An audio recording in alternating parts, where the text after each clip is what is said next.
Monkey D. Dragon and Imu-Sama might have actually made their moves now. I know a lot of y'all been snoozing on Elbaph, but it is about to be crazy, buddy. This chapter could have just kicked off the real final war.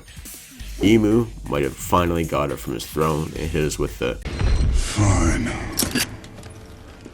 I'll do it myself." Then Dragon, Mr. Ellipses himself, who's been sitting, well, not pretty, but he's been sitting, looking east for 1,000 chapters now. And in One Piece 1149, Buddy might have actually done something. Oh, and move over Usopp, you dumb bum. Elbaph is Brook's arc. All this in one chapter. Elbaph's gone wild. But first, our cover spread. Why is little old Bonney wearing a hat that says R.I.P? Oda, brother, we better not be doing any of this foreshadowing nonsense you're so into. If you kill her, buddy. Now our story starts where the last chapter ended. Gaban is up butchering Summers into little pieces. I hear Summers stew is all their age this time of year. Though his current craftsmanship has Buddy feeling a little rusty.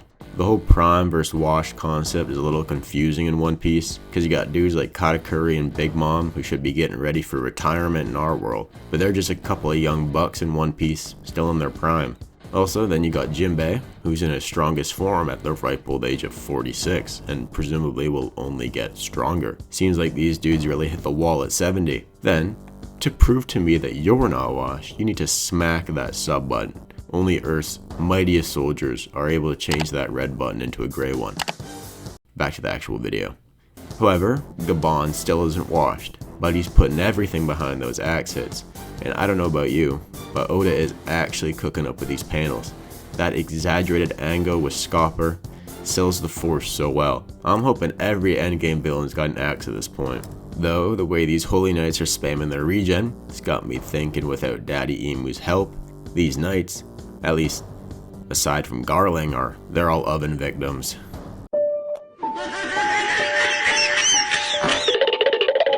Could you clean that oven for me, Becca? Nami and the rest of the crew start chatting about good old Scopper Gaban, saying how overwhelming the chap was. The way she's upping Gaban has me thinking Nami herself is a bit of a Sanji stan, hyping up the other left wing. Also, Gunko is really taking out her anger on our boy Brook, but he's looking more like a mummy than a skelly.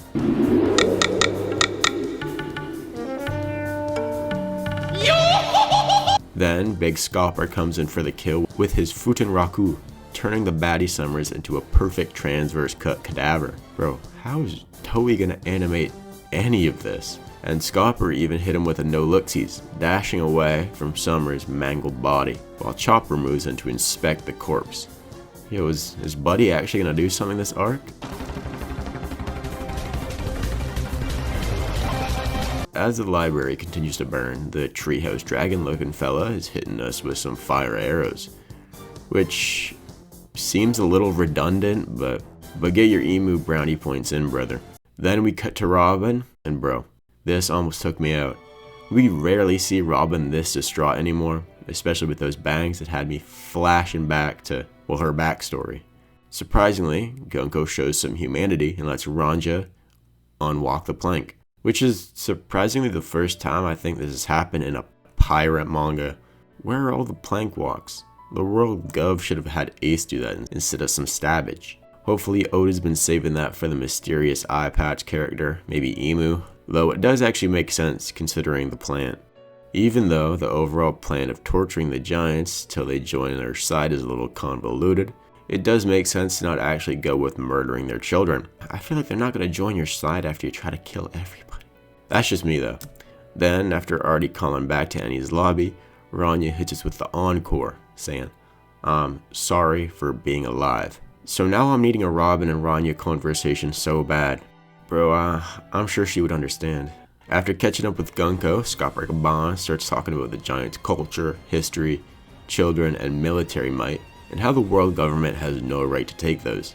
And while he's charging in, the Giants' children start hyping up Colin that his Yasan is coming, and this has Gaban worried that this Gunko chick is going to take advantage of that. Then, after blowing their cover, Gunko quickly goes in for his head. Thinking to himself, Gaban comes up with his next plan of attack. If he moves immediately, he can save both the kids and the books.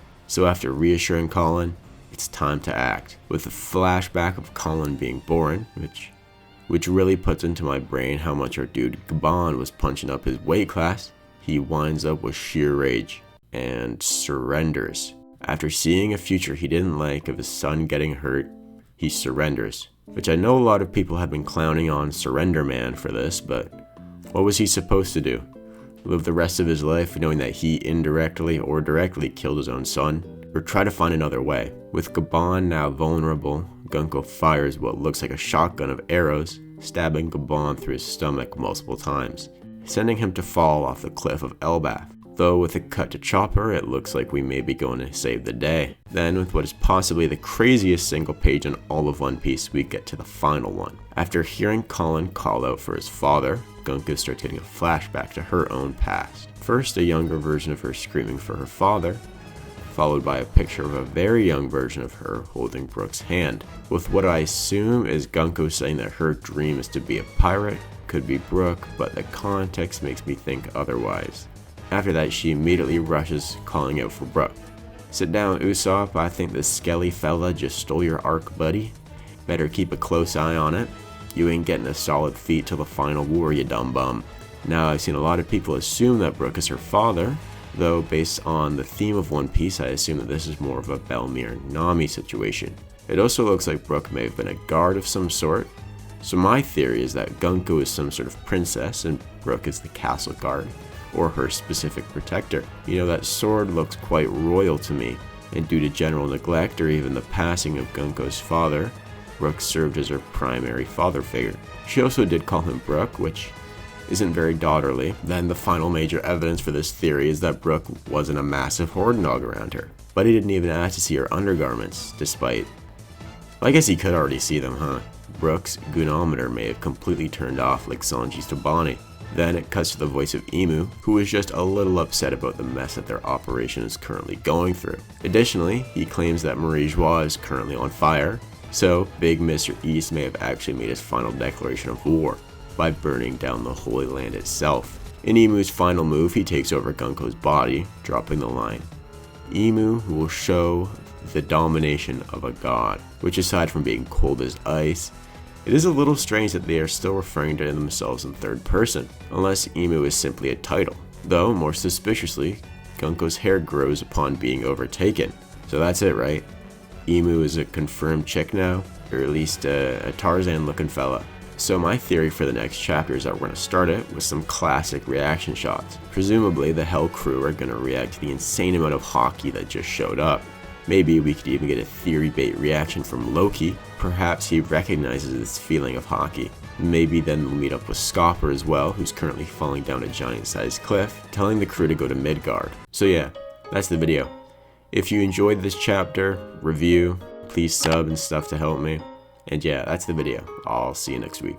Forgot to record this, but I think the eye color could relate to the recency of their control. Maybe Zunesh's betrayal.